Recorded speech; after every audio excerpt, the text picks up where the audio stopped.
दोस्तों, आइए इस वीडियो में आज हम बात करते हैं असिस्टेंट लोको पायलट के एग्ज़ाम के बारे में कि किन किन एग्ज़ाम से उसको गुजरना पड़ेगा और लास्ट में उसको नौकरी जाने तक क्या क्या फेजेस स्टेजेस के सामने करने पड़ेंगे। तो सबसे पहले देखिए दोस्तों, जो असिस्टेंट लोको पायलट का एग्ज़ाम होगा वो सीबीटी 1 का एग्ज़ाम होगा। सीबीटी 1 के एग्ज़ाम के लिए केवल पास होना ज़रूरी है। तो इसका मतलब ये नहीं कि पास होने के लिए आपको 20 या 30 नंबर लाने ज़रूरी हैं। पास होने का मतलब है कि इसमें आप 60 मिनट मिलेंगे, 75 क्वेश्चन हल करने के लिए मिलेंगे। तो 75 हल क्वेश्चन करने के लिए इसमें सबसे ज़्यादा मैथ और रीजनिंग आएगा।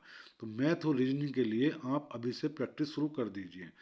प्रैक्टिस शुरू करने के लिए आप मार्केट से किरण प्रकाशन या कोई भी अन्य प्रकाशन की प्रैक्टिस बुक लेकर के, यानी कि क्वेश्चन पेपर पिछले 5 साल या 10 साल का लेकर के उससे तैयारी कर सकते हैं। और अपनी कुछ किताबें, GK, general science, math, reasoning, अलग अलग किताबें ले सकते हैं और उनसे तैयारी करके फिर प्रैक्टिस सेट पर आप जाएं। अभी समय 4-5 महीने का है, तो इसलिए इतनी समस्या नहीं आएगी। 2 से 5 घंटे भी आपने यदि पढ़ाई करी है तो भी आप इसमें पास हो सकते हैं। जो इसमें पास होंगे वो पास होने के बाद में सीबीटी 2 एग्ज़ाम में जाएंगे। इसकी कोई मेरिट नहीं जुड़ेगी, इसमें केवल पास होना ज़रूरी है। सीबीटी 2 में जाने के बाद में जो नॉन टेक्निकल का एक एग्ज़ाम होगा, एक टेक्निकल का होगा। तो नॉन टेक्निकल के लिए क्या होगा, नॉन टेक्निकल में पहला पेपर होगा, उसके आधे घंटे बाद टेक्निकल का पेपर होगा। तो ये 90 मिनट में 100 क्वेश्चन लगभग पूछे जाएंगे आपसे। तो यहाँ भी आपको प्रैक्टिस की ज़रूरत है। और टेक्निकल में आपको जनरल साइंस और जो आपका ट्रेड टेस्ट है उससे संबंधित प्रश्न पूछे जाएंगे। दोस्तों, ये ही असली पेपर है और इसी में ही जॉब बननी है, इसी में ही मेरिट बनेगी। इसमें मेरिट बनने के बाद में आपको साइको टेस्ट के लिए जाना होगा। इसमें जो मेरिट बनेगी, एक सीट पर 15 बच्चे लिए जाते हैं जो साइको टेस्ट में जाते हैं। अब आप ये लगा लीजिए कि जो साइको टेस्ट होता है, असली मेरिट यहाँ बन जाती है। उसके बाद साइको टेस्ट पास होना ज़रूरी होता है, यानी कि इसमें 30% मार्क्स लाने ज़रूरी होते हैं, यानी कि 30% पर इस पर पास होते हैं। ये मेरिट में अंक जुड़ते नहीं हैं, लेकिन जो इसे पास करेगा और जिसकी टॉप मेरिट यहाँ रहेगी तो वो इसे पास करके इस मेरिट में अपनी जगह बना लेगा। अब आइए, जब वो इसमें पास हो जाएंगे तो वो अगले चरण उनका जाएगा डॉक्यूमेंट्स वेरिफिकेशन में। डॉक्यूमेंट्स वेरिफिकेशन में क्या होता है दोस्तों, कि आपने जो कास्ट सर्टिफिकेट लगाया है, मैट्रिक प्लस इंटर, या जो आईटीआई या डिप्लोमा या बीटेक की आपने जो भी डिग्री या जो भी सर्टिफिकेट वहाँ दिया है, उसका एक एक पार्ट, एक एक नंबर उसका चेक करके, वो जो आपने जीरोक्स लगाई है उसको, और उसको चेक किया जाता है। डॉक्यूमेंट्स वेरिफिकेशन के साथ में जो आपने अपने शरीर पर निशान बताए हैं या जो भी आपने अपना पहचान चिन्ह बताया है उसका भी वेरिफिकेशन होता है। टोटल वेरिफिकेशन होने के बाद में यदि आपका कोई भी यदि यहाँ दिक्कत आती है तो वो आपको निकालते नहीं हैं, वो उसे पूरा करने के लिए बोलते हैं। लेकिन यदि आपका वेरिफिकेशन गलत हो गया तो आप यहाँ भी छट सकते हो। तो डॉक्यूमेंट्स वेरिफिकेशन, मेरिट लगने के बाद में डॉक्यूमेंट्स वेरिफिकेशन, यदि आपने सही सही डिटेल जानकारी भरी है और आपकी डिटेल जानकारी आपकी मार्कशीट से मैच करती है और आपसे मैच करती है, तो डॉक्यूमेंट्स वेरिफिकेशन बड़े इजी से हो जाता है। उसके बाद में आपकी मेरिट लग जाती है। जो मेरिट में बच्चे आते हैं उन मेरिट में से बच्चे जितने भी आएंगे उनको मेडिकल के लिए भेज दिया जाता है। दोस्तों, मेडिकल में जाने के बाद में यहाँ पर आपको A1 का मेडिकल होता है। जिन लोगों ने आँख में लेजर वगैरह करा रखा है तो वो इसमें अनफिट हो जाते हैं। A1 मेडिकल में कलर विजन, शारीरिक रूप से फिट और मेन आँखों का 6/6 होना जरूरी है।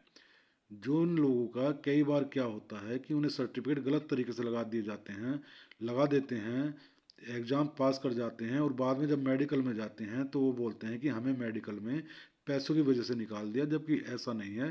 रेलवे का मेडिकल में पैसा नहीं चलता है और ना ही कोई दलाली और ना ही कोई इसमें करा सकता है। तो इसमें क्या होता है कि आपको मेडिकल 6/6 की आंखें होना बहुत ज़रूरी हैं। और कलर विजन, जो लाल, पीला और हरा, यानी कि ये कलर सिग्नल होते हैं जो कि रेलवे में सबसे ज़्यादा ड्राइवर के लिए ये देखने बहुत ज़रूरी हैं। तो कलर विजन में क्या होता है, जिनको कलर विजन होता है उनको ये सिग्नल, ये कलर दिखाई नहीं देते, उनको वाइट ही नज़र आता है। तो इसलिए जो लोगों का कलर विजन है तो वो भी इसमें छट जाएंगे। मेडिकल के बाद में फिर जो मेडिकल में निकल जाएंगे उसके बाद मेरिट लगेगी फाइनल। और फाइनल मेरिट लगने के बाद में जितने भी बच्चे आएंगे वो ट्रेनिंग के लिए भेज दिए जाते हैं। मेरिट में आने के बाद आपके घर एक बधाई पत्र आएगा जिसमें लिखा जाएगा कि आपका सभी प्रक्रिया पूरी हो चुकी हैं और आपको कॉन्ग्रेचुलेसन यानी कि बधाई दी जाती है, बधाई पत्र बोलते हैं उसको, कि आपको बधाई दी जाती है कि अब आप रेलवे में रेल के रेल परिवार के एक सदस्य असिस्टेंट लोको पायलट के रूप में नियुक्त हो गए हैं। तो इसके बाद में क्या होता है कि आप ट्रेनिंग में जाएंगे। अभी भी बड़ा लंबा समय है रेल में जाने के लिए। ये ट्रेनिंग होती है, ट्रेनिंग लगभग 2 महीने से 5 महीने, यानी कि डीजल और इलेक्ट्रिक की होती है तो 2-2 महीने, प्लस एक ट्रैफिक की होती है 1 महीने की, तो 5 महीने की लगभग आपकी ट्रेनिंग होती है। और इस 5 महीने की ट्रेनिंग में आपको 3 किताबें पढ़नी होती हैं, डीजल, ट्रैफिक और आपको इलेक्ट्रिक। लिख देता हूँ, डीजल, इलेक्ट्रिक और ट्रैफिक।